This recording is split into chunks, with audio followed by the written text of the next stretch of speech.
Hello बच्चों, कैसे हैं आप सब। उम्मीद करती हूँ कि आप सभी बहुत स्वस्थ होंगे, कुशल मंगल होंगे। तो बच्चों, मैं आज फिर आपके सामने अपने भूगोल का थर्ड अध्याय जो है जनसंख्या वितरण घनत्व और वृद्धि, इसको लेकर हम आए हैं। तो हमने कल जो लेसन पढ़ा था जनजातियाँ, विश्व की प्रमुख जनजातियाँ, मैं उम्मीद करती हूँ कि आपने उस चैप्टर को थरली पढ़ा होगा, समझा होगा, और जिन बिंदुओं को मैंने आपसे चर्चा की थी उन्हें आपने अपनी कॉपी में लिख भी लिया होगा। तो चलो अब अपन आगे बढ़ते हैं। जनसंख्या वितरण घनत्व और वृद्धि। तो हमारे भूगोल में की पुस्तक में जो अध्याय डाला गया है जनसंख्या, ये एक बहुत महत्वपूर्ण अध्याय है। इसमें ना केवल हम हमारे क्षेत्र विशेष या देश विशेष की बात करते हैं, इस पाठ के अंदर संपूर्ण विश्व की जनसंख्या के बारे में बात की गई है। उसका जो क्या पैटर्न है, क्या प्रतिरूप है, विश्व में जनसंख्या बढ़ी किस प्रकार से है, अपने इतिहास से लेकर वर्तमान काल तक जनसंख्या की वृद्धि की दर क्या रही, वो कौन से कारण रहे जिसके कारण जनसंख्या आज हम इतने बड़ी जनसंख्या के कगार पे आए हैं। तो इसके पीछे क्या महत्वपूर्ण कारक हैं कि क्यों किसी प्रदेश, क्षेत्र, देश की जनसंख्या निरंतर रूप से बढ़ती है। तो डेफिनेटली निश्चित रूप से कुछ कारक होते हैं जो जनसंख्या वृद्धि में सहायक होते हैं। तो उन कारकों की भी हम चर्चा करेंगे। तो जैसे मैं अब इस चैप्टर के अंदर जो आपके बोर्ड परीक्षा में, विगत परीक्षा के पत्रों में, प्रश्न पत्रों में जो पैटर्न दिया गया है, तो जो छोटे छोटे क्वेश्चन इसमें बनते हैं और जो एक बड़ा क्वेश्चन जो अक्सर मोस्ट प्रोबेबली पूछा जाता है, उस पर मैं आपसे बात करूंगी। तो जो छोटे प्रश्न बनते हैं वो अधिकतर इसमें बनते हैं कि जैसे कि जनसंख्या वितरण और घनत्व से आप क्या समझते हैं। जनसंख्या वितरण एक अलग चीज़ और घनत्व एक अलग चीज़ है। जनसंख्या वितरण को हम इस तरह से समझ सकते हैं कि जनसंख्या का फैलाव, किसी अमुक क्षेत्र विशेष में जनसंख्या का जो फैलाव होता है उसे बोलते हैं जनसंख्या वितरण। और जनसंख्या घनत्व क्या होता है, प्रति वर्ग किलोमीटर क्षेत्र में जो जनसंख्या पाई जाती है उसे जनसंख्या घनत्व कहते हैं। तो इन दोनों में अंतर, ये प्रश्न अक्सर पूछा जाता है। इसके बाद जो अक्सर पूछा जाता है वो ये पूछा जाता है, जैसे आपके इसमें दे रखा है घनत्व के प्रकार दिए हुए हैं, जिसमें गणितीय घनत्व है, आर्थिक घनत्व है, कायिक घनत्व है, कृषि घनत्व है, पोषण घनत्व है। तो ये जो विभिन्न प्रकार के घनत्व हैं, तो घनत्व के विभिन्न प्रकारों के बारे में प्रश्न अक्सर पूछा जाता है। 2 या 3 नंबर का पूछा जाता है। कभी कभी ये लोग पूछ लेते हैं कि भाई कायिक घनत्व से आप क्या समझते हैं, कृषि घनत्व से आप क्या समझते हैं। तो वो 1 नंबर का प्रश्न आपसे पूछा जाता है। तो आपके इसमें जो एक एक लाइन की जो परिभाषाएं दे रखी हैं, जैसे कि गणितीय घनत्व तो क्या है, प्रति वर्ग किलोमीटर क्षेत्र में पाई जाने वाली लोगों की संख्या को क्या कहते हैं, जनसंख्या घनत्व कहते हैं। फिर है आर्थिक घनत्व, तो किसी प्रदेश के आर्थिक घनत्व द्वारा उस प्रदेश के समस्त आर्थिक संसाधनों की उत्पादन क्षमता पर जनसंख्या का जो भार होता है उससे उसको ज्ञात किया जाता है। तो उससे हमें पता पड़ता है कि भाई इस क्षेत्र का आर्थिक घनत्व ये है। मतलब किसी प्रदेश में जो जनसंख्या रहती है और उसके अनुपात में जो संसाधन वहाँ उपलब्ध हैं, इन दोनों के जो अनुपात निकाला जाता है उसे कहते हैं आर्थिक घनत्व। फिर एक निकलता है कायिक घनत्व। तो इसमें कायिक घनत्व में क्या होता है कि किसी क्षेत्र की कृषि योग्य भूमि, जो कैसी भूमि जिस पर खेती की जाती है, तो कृषि करने योग्य जो भूमि है वो, तथा उस क्षेत्र की जनसंख्या के बीच का जो अनुपात है, मतलब किसी प्रदेश में कृषि योग्य भूमि तथा उस क्षेत्र की जनसंख्या कितनी है, इन दोनों के जो अनुपात होता है उसे बोलते हैं हम कायिक घनत्व। फिर आता है कृषि घनत्व। तो कृषि घनत्व में क्या होता है, प्रति वर्ग किलोमीटर कृषि योग्य भूमि पर निवासित, प्रति वर्ग किलोमीटर कृषि योग्य भूमि पर रहने वाली जनसंख्या, यानी कौन सी जनसंख्या, कृषक जनसंख्या को कृषि घनत्व कहा जाता है। कौन सी जनसंख्या इसमें शामिल होती है, कृषक जनसंख्या, जो किसान है उनकी जनसंख्या कितनी है प्रति वर्ग किलोमीटर कृषि भूमि पर। तो ये जब निकाला जाता है तो उससे कृषि घनत्व हमें प्राप्त होता है। फिर होता है पोषण घनत्व, न्यूट्रिशन डेंसिटी। इसमें क्या होता है, जनसंख्या घनत्व का एक प्रकार है जिसे किसी प्रदेश की कुल जनसंख्या में कुल खाद्यान्न या प्रमुख खाद्यान्न के अंतर्गत प्रयुक्त भूमि, जो काम में आने वाली भूमि है, उससे भाग देकर प्राप्त किया जा सकता है। यानी कि कुल जनसंख्या में कुल खाद्यान्न या कुल खाद्यान्न कितनी प्रतिशत भूमि खाद्यान्नों के अंतर्गत खेती की जा रही है, तो उनका जो अनुपात है उसे पोषण घनत्व ज्ञात होता है। फिर होता है आपके, तो ये आपके विभिन्न घनत्व के प्रकार हैं। डेफिनेटली इस जो मैंने आपको बताए हैं घनत्व के प्रकार, इसमें से निश्चित रूप से प्रश्न बनेगा। इन सभी घनत्व के प्रकारों को आप एक एक बिंदुवार अपनी कॉपी में लिखिए। मैंने पहले भी कक्षा के अंदर आपको डिस्क्रिप्टिव रूप में मैंने कई बार इसको लिखाया भी है। एक बार फिर से आप दोहरान करें। अभी अपन आराम से घर में बैठे हैं। मैं जिन बिंदुओं पर दोहरान करने की बात कर रही हूँ वो आपके न केवल इस बोर्ड परीक्षा में बल्कि बोर्ड परीक्षा के बाद जो आपके विभिन्न प्रकार के आप कंपटीशन एग्जाम देंगे वहाँ पर भी बच्चों ये प्रश्न आपसे कहीं ना कहीं पूछे जाएंगे। कहीं ना कहीं बहुत छोटे छोटे रूप में प्रश्न आएंगे आपके। तब आपको इस पूरे अपने उस मूल लक्ष्य को लेकर के पढ़ाई करनी है।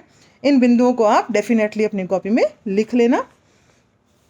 इसके बाद एक बड़ा प्रश्न जो अक्सर इस पाठ में से आपके बनता है वो बनता है कि विश्व में जनसंख्या घनत्व और वितरण को प्रभावित करने वाले आप कारकों की व्याख्या कीजिए।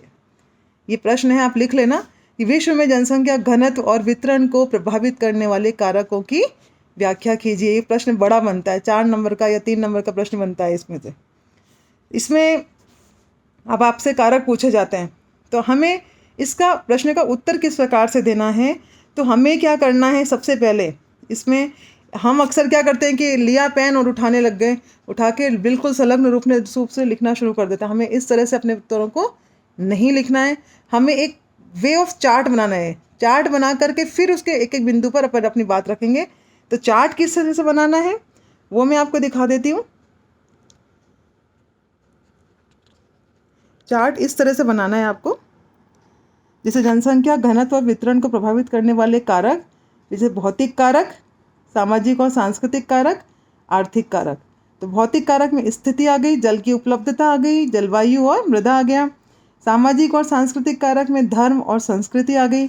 आर्थिक कारक खनिज, नगरीकरण, औद्योगिकरण। तो इस तरह से हमारा जो चार्ट है, सबसे पहले प्रश्न के उत्तर में हमें ये चार्ट बनाना है। उसके बाद हमें लिखना है पहली लाइन में जनसंख्या घनत्व का आशय, मतलब जनसंख्या घनत्व से हम समझते क्या हैं, क्या परिभाषा है उसकी।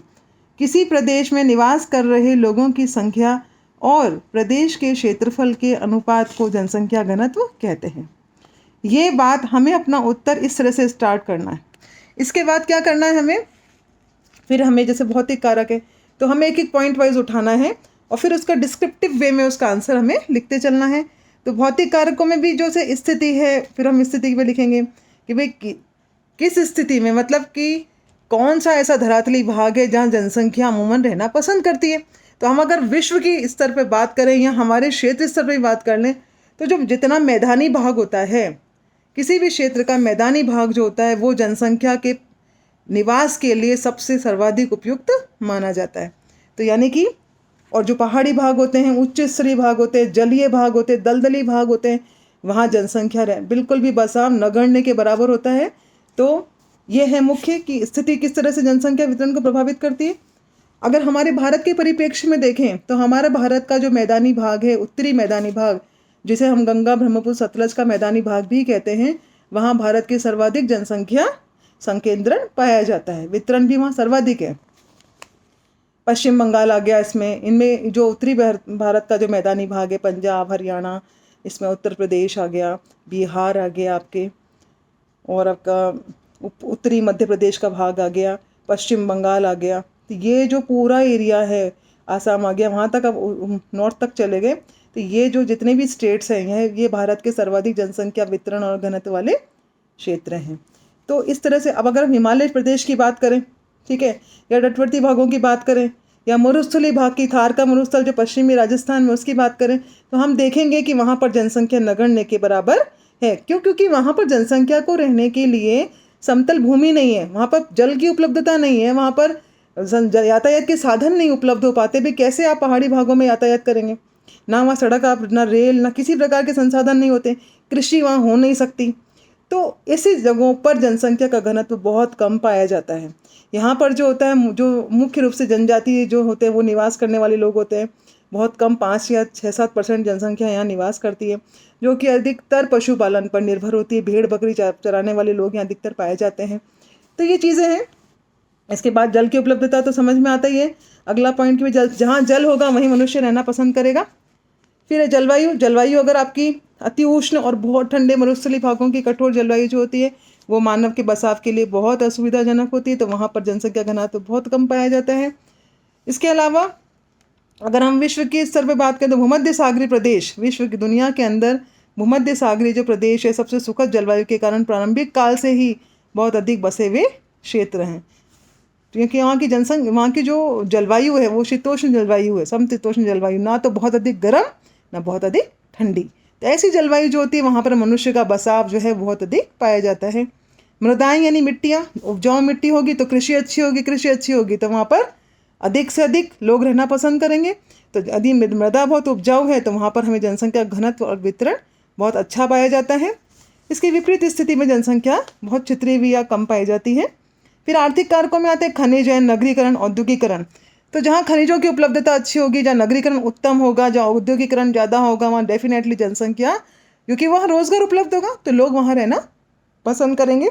सांस्कृतिक और सामाजिक कारक भी होते हैं, जैसे मान लीजिए कि आप मक्का मदीना है, या आप मान लें कि धार्मिक स्थल हैं जितने भी हैं, जैसे हम भारत के परिप्रेक्ष्य में बात करें तो उज्जैन है, जो कि वहाँ पर काशी मंदिर है विश्वनाथ जी का, तो उसके कारण वहाँ पर प्रारंभिक काल से ही वो उस मंदिर के सेंट्रलाइज होकर के वो बसा है। तो यानी कुछ ऐसे अमुक सांस्कृतिक कारण होते हैं जिसके कारण किसी नगर का विकास होता है, तो वहाँ पे जनसंख्या उस कारण से भी रहती है। तो ये सभी चीज़ें हैं। तो ये आपका प्रश्न हो गया यहाँ पर। और हमें जो उत्तर लिखना है चार्ट से स्टार्ट करना, बिल्कुल बिंदुवार पॉइंट्स डाल करके अपने आंसर को लिखना है। तो ये कुछ इंपॉर्टेंट क्वेश्चन थे। ये इस पार्ट के अंदर जिन पॉइंट्स पर, जिन प्रश्नों की, एक तो बड़ा क्वेश्चन ये और छोटे प्रश्न वो, तो बस इन्हीं प्रश्नों को आप फिर से आज तैयार करेंगे, मैं ऐसा उम्मीद करती हूँ। और आपसे ये निवेदन करती हूँ कि कृपया करके अपना और अपने परिवार का ध्यान रखें, अनावश्यक रूप से घर से बाहर न निकलें।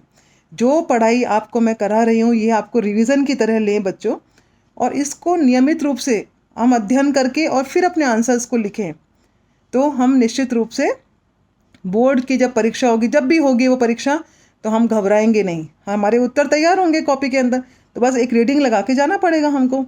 ठीक है, तो जब भी अगर आपको फिर भी इसमें कुछ समझ में नहीं आता है तो आप मुझे कॉल करके पूछ सकते हैं। बेटा पढ़ाई करो, क्योंकि यही हमारा इस वक्त सबसे बड़ा धर्म है।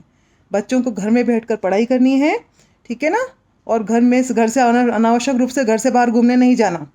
मनोरंजन आप घर में रह के भी कर सकते हो ना, मास्क लगा के, अगर आप बहुत आवश्यक हो तो मास्क का इस तरह से उपयोग करें, बिल्कुल नाक पर चढ़ाकर नीचे तक, ठीक है। और है ना, हाथों में सैनिटाइजर, बार बार हाथ धोएं आप लोग। तो इन चीज़ों से हम कोरोना से बच सकते हैं। आप देख रहे हैं खबरों में, न्यूज़ चैनल्स में कितना ज़्यादा कोरोना बढ़ रहा है। तो अपना ध्यान रखें, स्टे होम, स्टे सेफ, घर पर रहें, सुरक्षित रहें। Thank you so much, bye bye.